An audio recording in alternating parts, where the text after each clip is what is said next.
Okay guys, I'm super excited to present this because this is something that I'm super passionate about. Just a little background really quickly. This idea kind of came around, I've been talking to Dr. Dake about it for a long time, but it really started coming into fruition when he started the research group.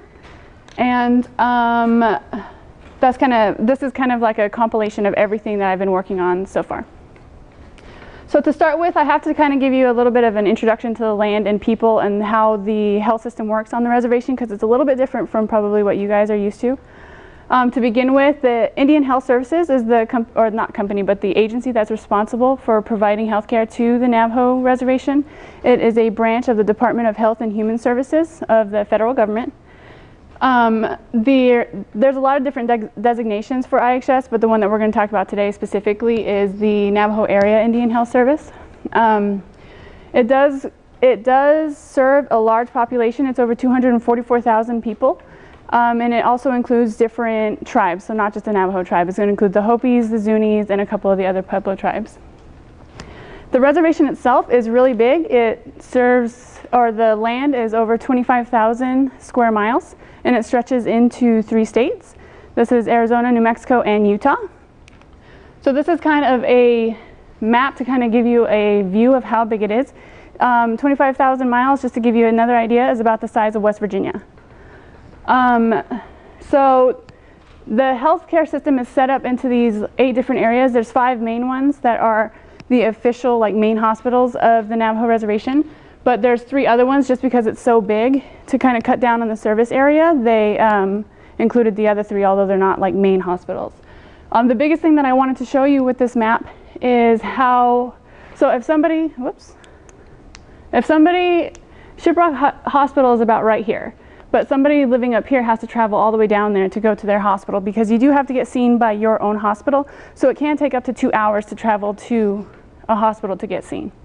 So that's the biggest thing that I wanted to show you on this map here. Why is there a need for athletic training? Well, first of all, there is a lack of infrastructure. So the Navajo Tribal Utility Authority is the agency that is responsible for bringing just your regular infrastructure to the Navajo reservation. This includes electricity, plumbing, things like that. So according to their statistics right now, as of 2015, 32% of families still are without electricity, 31% are without plumbing or running water, 86% are without natural gas, and 60% are without basic phone lines. And so basic phone lines wouldn't be really an issue if you were out here, because you have your cell phone. However, the next slide I'll show you kind of the coverage map of Verizon. They don't have any cell phone coverage for Verizon out there as well. So. Remoteness, I did kind of show you that on the map. It does take a long time to get to a hospital if you live on the other side of your service area. And low socioeconomic status, the Northern Arizona University put out a demographic survey of the 2010 census. And what it showed is that the average income for a Navajo family on the reservation was about $29,000. And these included families that had 3 kids or more. But the biggest thing that I thought that would show this is that 38% of those families have an income of less than $15,000.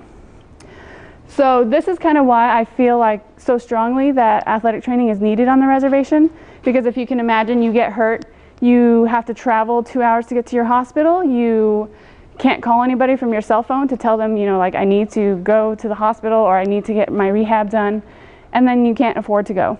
So this is kind of why I feel like athletic trainers need to be put into the high schools across the reservation, because they do, with the bus systems, they do have the ability to go to school. They have later activity buses, so while they're there, if they do get hurt, they can complete the rehab and then still go home on the activity bus afterward. So this is the Verizon map I was talking about. So this is the Navajo reservation right there, that big white spot. So it's all white. So when I was going through this, I was thinking, people aren't getting or from personal experience, and just when I go home now, when I watch my nephew play, there's a lot of injuries that happen. I mean, it happens when you play basketball anywhere, you'd sprain your ankle, whatever.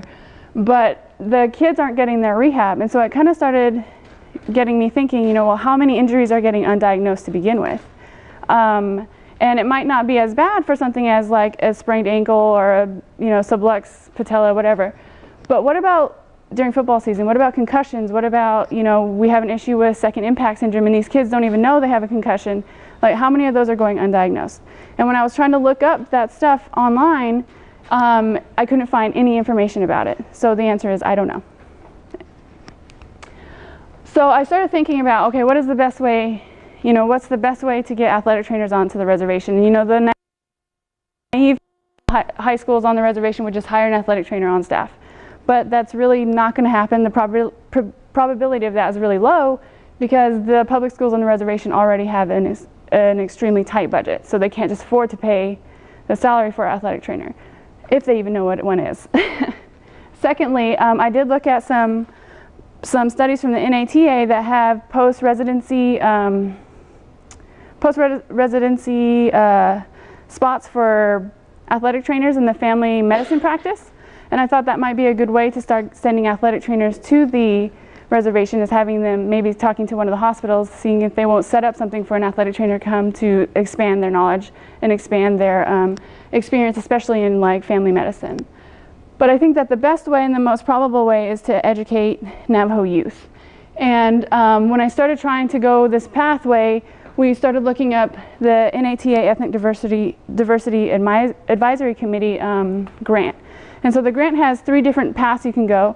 The first grant is more based towards something that we're trying to work on, trying to expand athletic training into needy communities and things like that, with the purpose of advancing athletic training or expanding athletic training diversity, if that makes sense.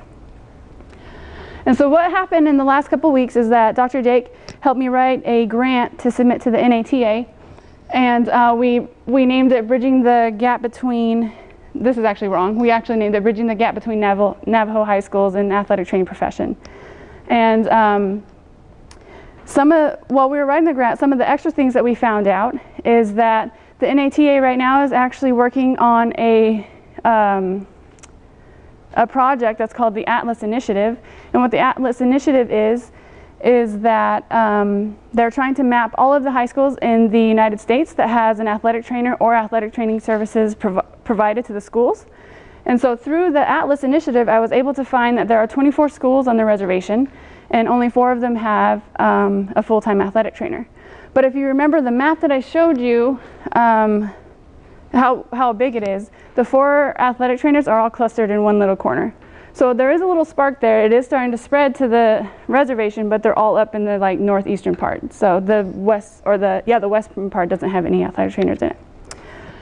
On top of that, we also found that I think it would be a good thing for the students, because we did find some extra statistics, including things like Navajo students or Navajo youth are 91% more likely to commit suicide and things like that. So they kind of are an at-risk population already. And so, I thought that this would be an important part to that, helping that if there was an athletic trainer on staff. And then just the grant itself focuses on 3 trips. The first trip that we would make out to the reservation is going to make like, introductions, kind of let the schools know who we are, what we're looking at doing for the next couple years. We're going to have them take an initial survey to see what their knowledge is about athletic training already. And then we're going to develop the presentations from that. So the second trip is obviously the presentations, and we want to include a hands-on component. So we'll be doing workshops, hopefully like spine boarding, some taping workshops and things like that. And then the final trip is going to be us going back and having them retake the survey to see if there was an increase in interest in what athletic training was, or if the high school students want to perhaps pursue this as their major or their career in college later on, and to help, if there is a big interest, to help the administrators start to implement some type of sports medicine program at their schools. But if this does get funded, Dr. Dake will be going, I'll be going, and we'll need 4 additional students to go with us to help do the workshops. I think overall, culturally, it'll be a good experience for both people. Obviously, we're trying to bring athletic training to a population that needs it, but if you've never been out to the West, or if you've never had the opportunity to work with and work on the reservation, it would be a really good opportunity for us as well to go to experience it, because it is different out there. It might be a little bit of a culture shock, but it would be an extremely good experience. So yeah, I think that's pretty much where I am with that grant. So that's it.